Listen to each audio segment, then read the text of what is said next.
What happens to a person when they stop believing that their life has meaning? Not when they fail, not when they struggle, but when they lose the belief that they were created for something greater. Because most people are not physically exhausted first. They're spiritually drained, mentally numb, and emotionally disconnected from purpose. And in a world constantly feeding people fear, comparison, disappointment, distractions, many people stop expecting anything good from life. Some people are alive physically, but have buried their hope emotionally. What's going on, my curious and intellectual people? Welcome back to Intrigue and Insights, where deep conversations meet everyday life, looking beyond the obvious to uncovering meaning, challenge assumption, and find wisdom in places most people overlook. I'm your host, Terrence Tyler, and today I want to talk about something deeper than motivation, deeper than success, deeper than productivity. I want to talk about what happens when people stop believing they were made for more. Because hopelessness doesn't always look dramatic. Sometimes it looks like settling, surviving, emotional numbness, losing vision, shrinking your dreams, and accepting misery as it's just life. And honestly, a lot of people have adapted to emptiness for so long that they think that it's maturity. But I believe one of the most dangerous things that can happen to a human being is that they lose the expectation that their life can still be meaningful. Now, I want to be clear off of one point.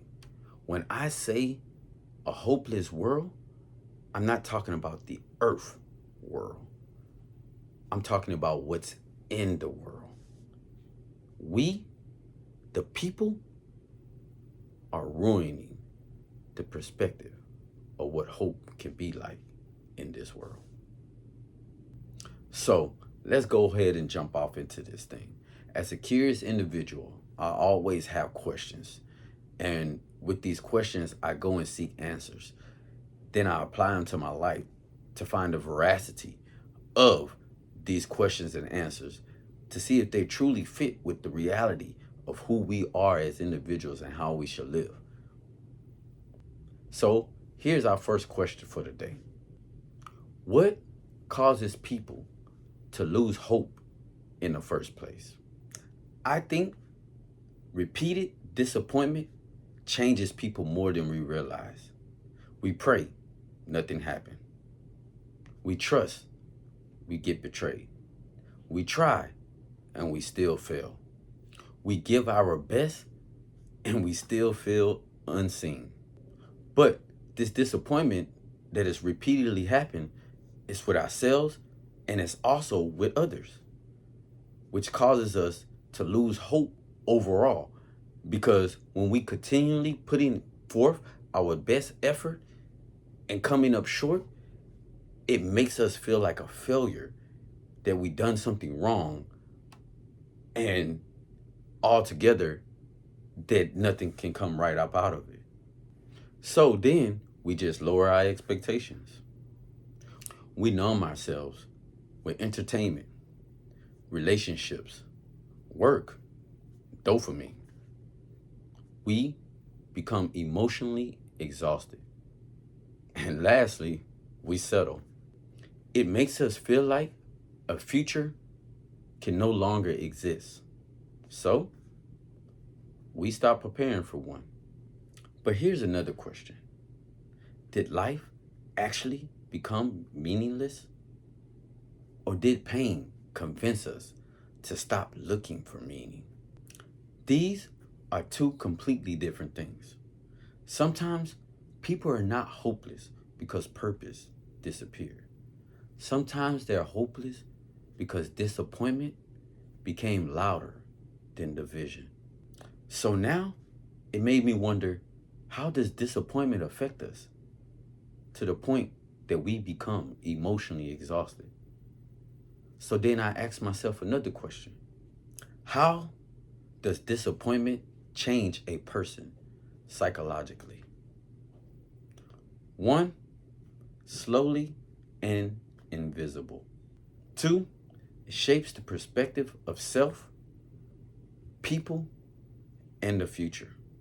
And three, when repeated, it adapts us for survival. We're only trying to stay on top, to make it through, and to survive. Surprisingly, people can survive pain well.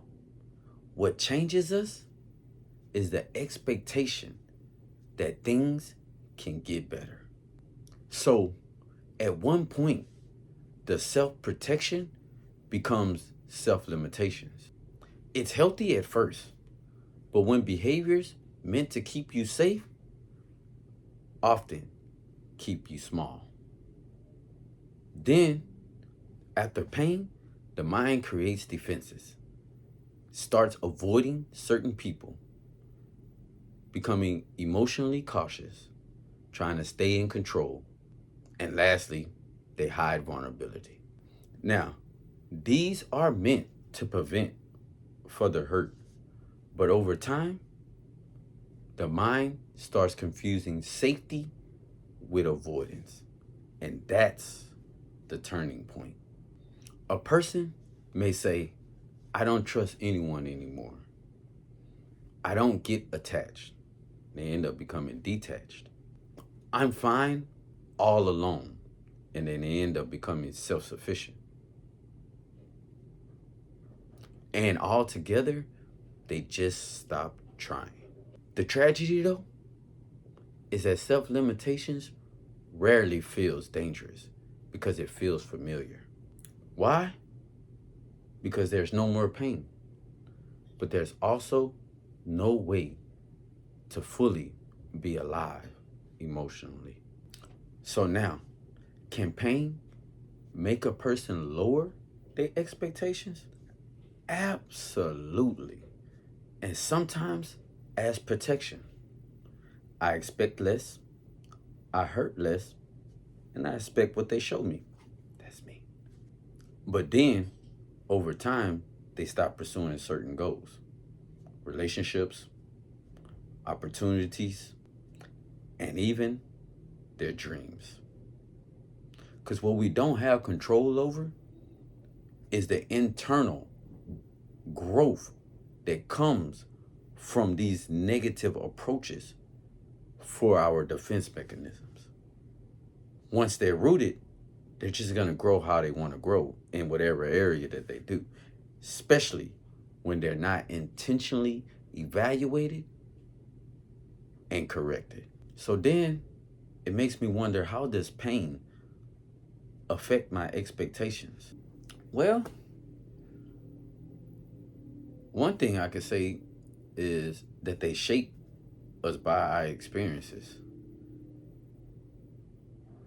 The things that we encounter, the pain, causes us to now see life from that view.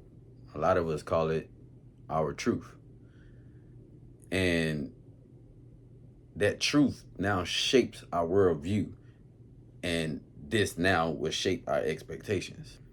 And then this causes lower expectations that then turns into self-reinforcement by causing people to settle for less than they desire or even capable of achieving. Now, I can totally relate to this. I used to live in a false reality based off of the conditioning of the environment that I grew up in. Not to mention, I became a victimizer. I became a victimizer because first I was a victim. So I felt that I had to become this type of person to keep me from continually being a victim. So false and untrue. But because of this, my reality was distorted based off of the experience from the pain that it continuously caused me. So now, can being realistic be disguised as hopelessness? For me personally, yes, it can. I lost hope that there was a way out of the streets. I lost hope that there was something that I could do better and get better, and all of my dreams were shot. I no longer believe that these things can come true because of what I seen before me was all I ever knew, all I ever saw. All of my family, this is all they know. This is all they have successfully accomplished. So I seek to try to make the best from this to build and benefit in this type of atmosphere. And that is basically from my perspective. But believe it or not, most people say that this is a for sure, but it's really sometimes a yes. So what would determine being realistic is actually being realistic, and it's just being disguised as hopelessness. You. What I shared was me on how I determined what was realistic and what was being disguised as hopelessness. It was being disguised as hopelessness because of the way that I saw it. I viewed it. So you ultimately have the final decision to determine whether or not being realistic is disguised as hopelessness, or it being realistic for what it is, or it being hopelessness. So being realistic is, are you acknowledging the facts? Are the things that you're seeing true? Or are you assuming that the future can never be different? Being realistic is saying, this is where I am. It sees obstacles and it acknowledges difficulties. Because being realistic is facing the reality. But hopelessness is giving in to it. One acknowledges the facts. The other assumes that the facts can never be changed. As a Christian, this distinction is crucial because my faith, it doesn't deny reality. It refuses to believe that it has the last word. My God does, the creator of reality. So why do people shut down emotionally after failure? Because feeling nothing can feel safer than the feeling of failure. Because it feels like a threat to identity, worth, and future. And instead of processing the emotion, I can protect myself by disconnecting. I can avoid risk, and then I can just also withdraw from others. But can numbness be mistaken as peace? Oh, yeah. It can easily be mistaken for peace because I no longer feel that pain. So, in my mind, I'm determining that I'm at peace. So, on the surface, they can look similar because the emotional intensity has went down, but they're not the same. Peace is in the presence of inner stability. Numbness is the absence of emotional engagement. Sometimes what we call peace is actually emotional withdrawal. Peace helps us engage with life wisely, but numbness helps us to avoid life entirely. So then, how can we say that we're fully alive if we're numb? We're totally disconnected from any type of engagement that makes you feel like you are living. So, when it comes to these hopeless mindsets, perspectives, and beliefs, how do we get them? Our upbringing, socially, our peers, the environment we grew up in, the church we go through, the work environment that we work at. And of course, we can't forget our loved ones. The ones that are close to us has the most effect on us as far as developing, adapting, and conditioning us to the way we see hope for the future. Culture influences us. Comparison competes within us. So let's explore the difference between the two because it's very significant. Both of them can be positive or it can be negative, but it's up to us to determine how it affects our lives. So, how does social media distort a person's sense of purpose? It brings a confusion with visibility with values and attention with purpose. Over time, purpose can be driven by comparison, validation, and trends. And with this, people start chasing what is popular. And the problem with this is people are not driven by convictions, meaning, and discovering what they are truly are made to do. So this, I guess you could say, intrigues me to understand or know, have people always been behind or are they constantly comparing now? In the past, people did compare themselves with others, but today, the scale is more frequent. Why? Because we have internet. We have social media that frequently gives us a visual of millions of people's lives all over the world. Whereas in the past, all they had was those in their neighborhood, their community, and their household to compare themselves with. While now we are able to see lives to compare with people that we would never meet a day in our life. But then outside of the comparison, it makes me wonder, why do people associate visibility with value? Well, because visibility is what gets celebrated the most. We live in a culture where attention is highly visible.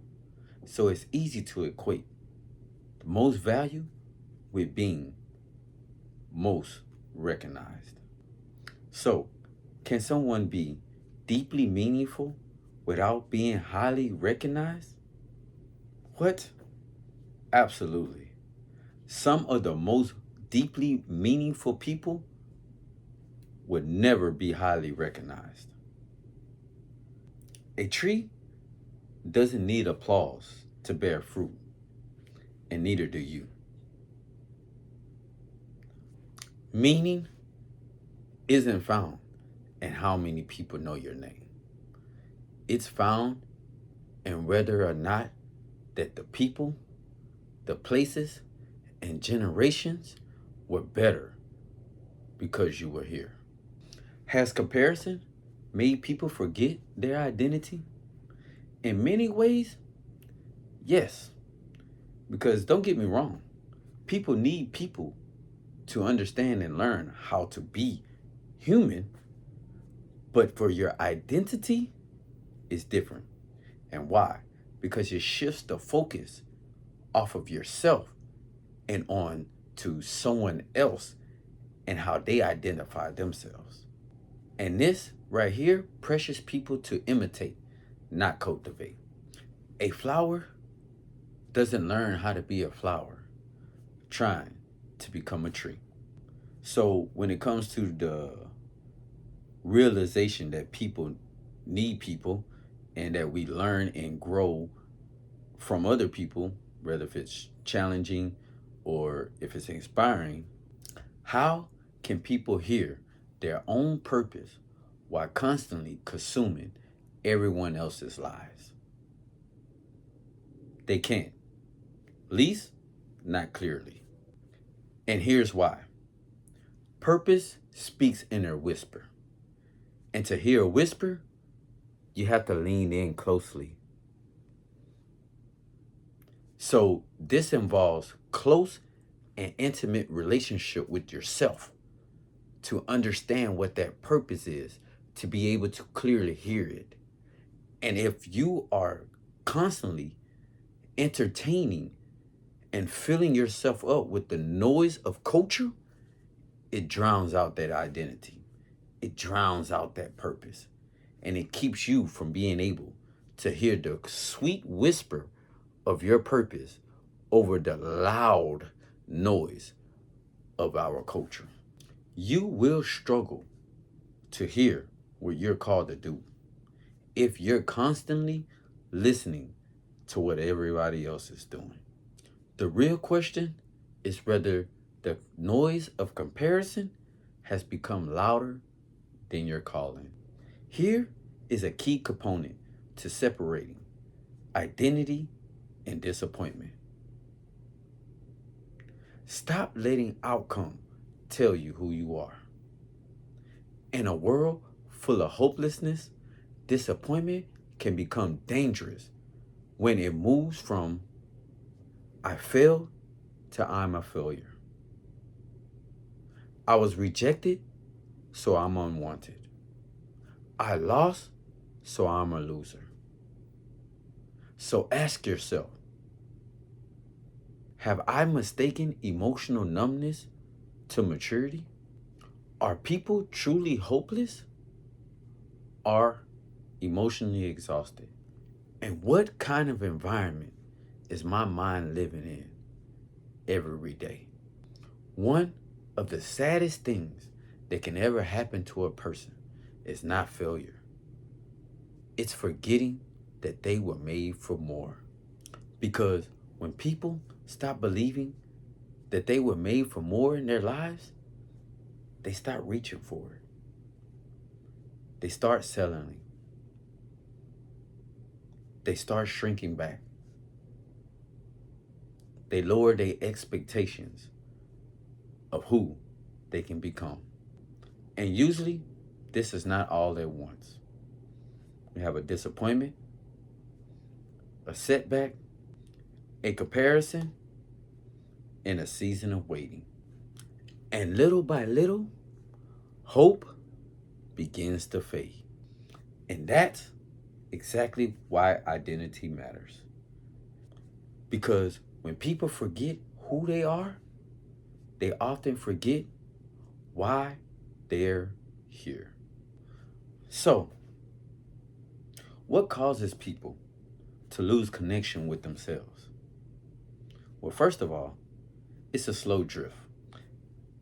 Some, they start with the trying to meet expectations of others.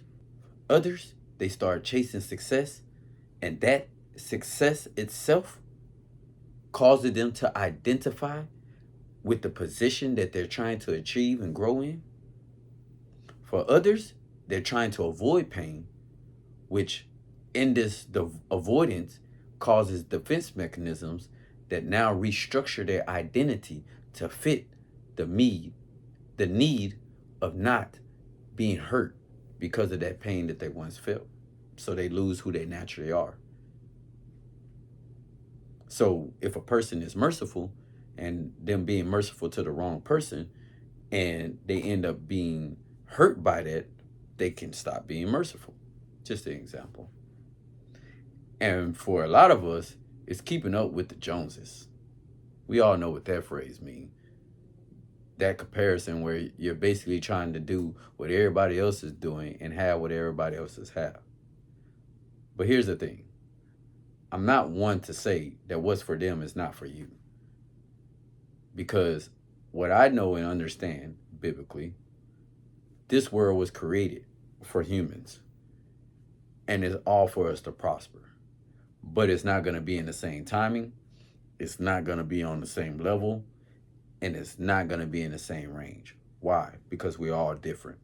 We all put different work into it. We all give different effort, and we all apply it intentionally and unintentionally differently. It's like cause and effect.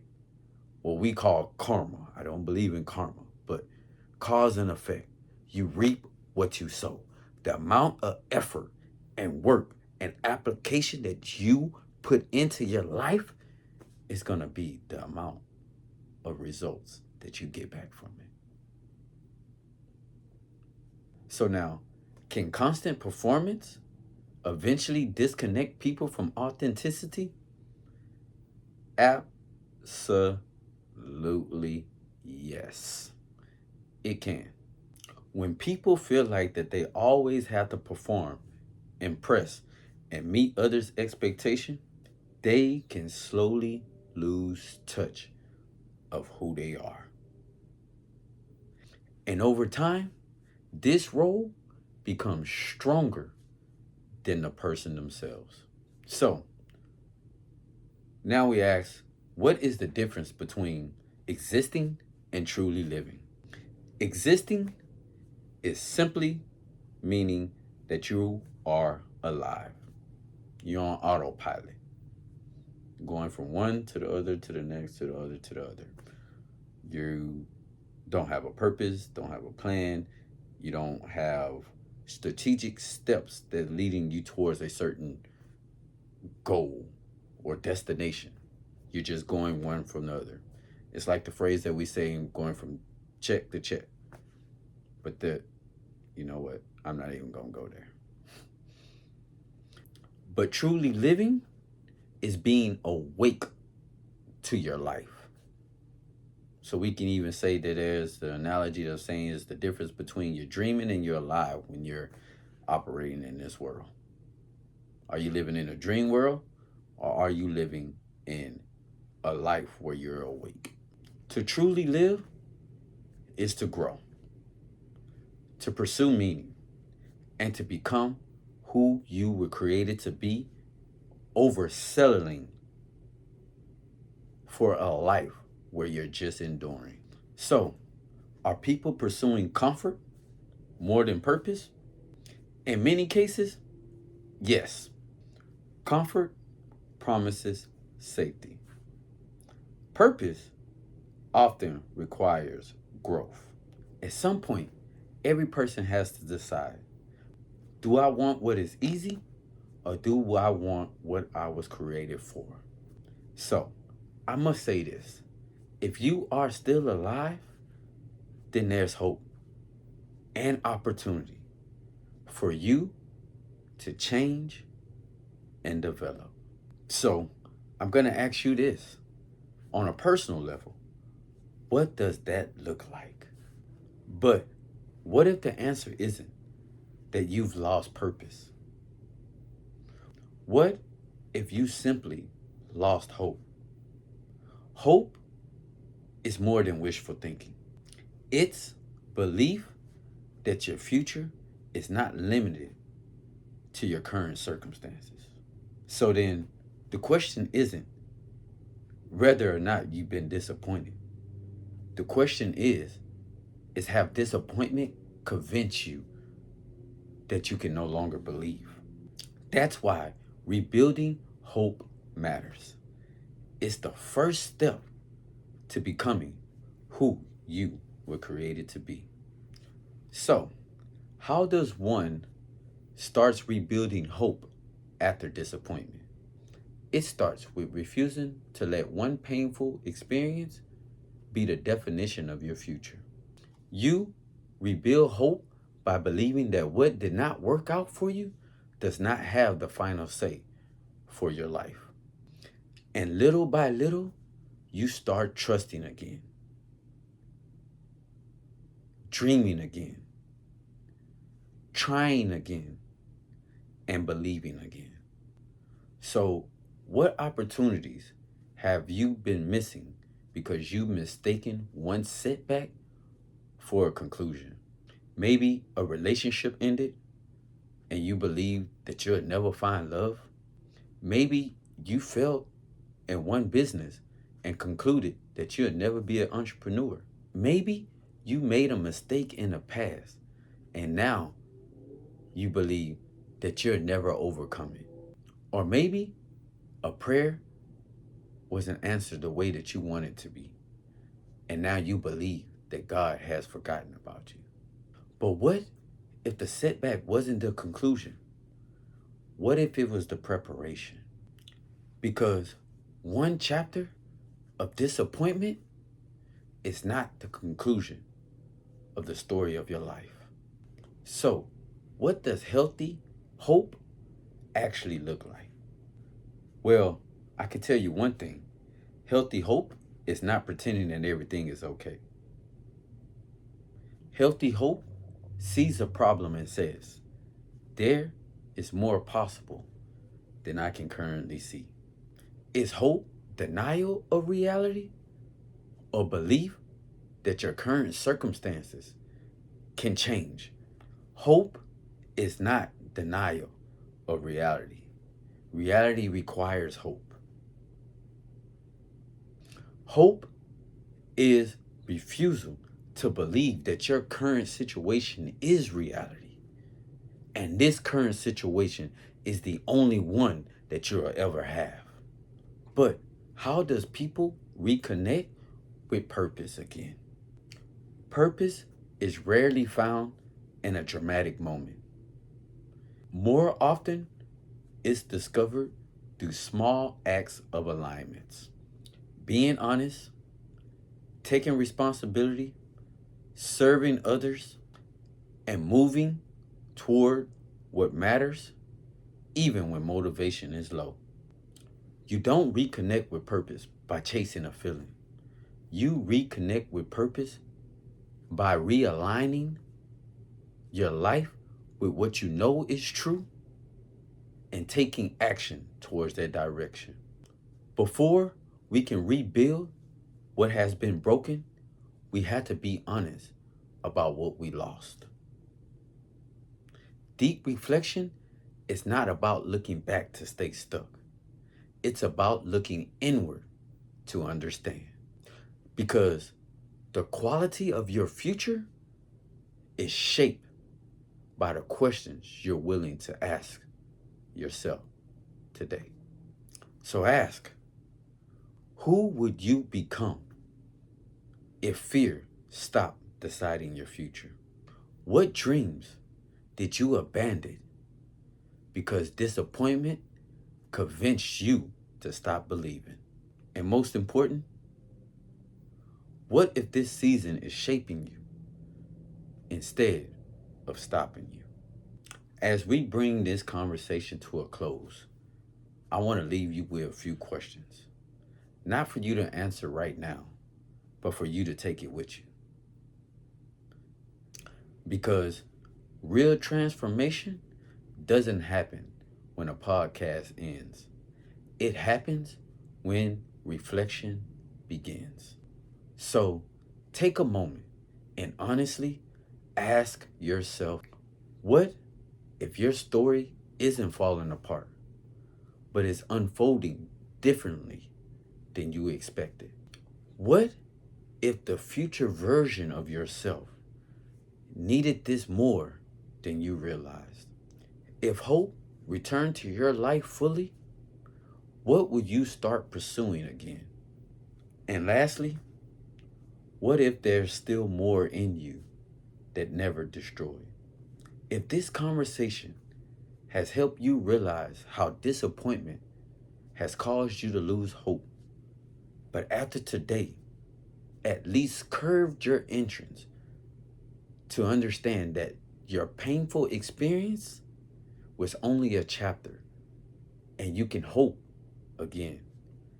Click that subscribe button, follow me, and share with someone else that you have encountered or even know and understood to have lost hope because of what they've been through.